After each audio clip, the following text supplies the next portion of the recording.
नमस्कार साथीहरू। युरोप जाने सपना त सबैको हुन्छ, तर एउटा सानो प्रश्नले सबैको सपना हल्लाइदिन्छ। यहाँ तलब कति छ?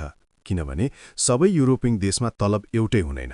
कतै एउटै काम गरेर 800 युरो कमाइन्छ, कतै त्यही कामले 3000 युरो भन्दा बढी। आज हामी बुझ्नेछौँ किन केही देशमा तलब कम छ र किन केही देशमा धेरै तलब।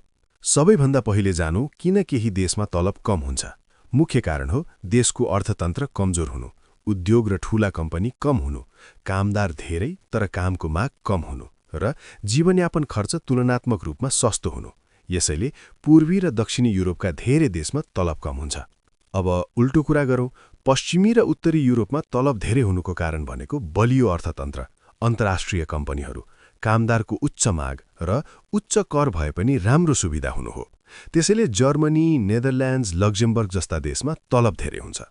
अब हामी आजका मुख्य देशहरूमा आउँछौँ। पोर्तुगल सुन्दर र शान्त देश हो, तर यहाँ न्यूनतम तलब करिब 1000 युरो प्रति महिना मात्र हुन्छ।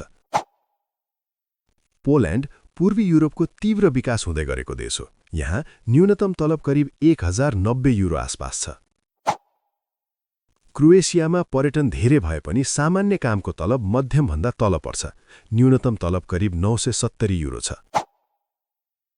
रोमानिया कम तलब हुने देश हो। यहाँ न्यूनतम तलब करिब 800 युरो छ।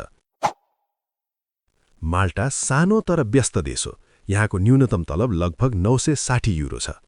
अब सोच्नुहोस्, यदि यही काम जर्मनी वा लक्जमबर्गमा गर्नुभयो भने तलब 2 देखि 3 गुणा बढी हुन्छ।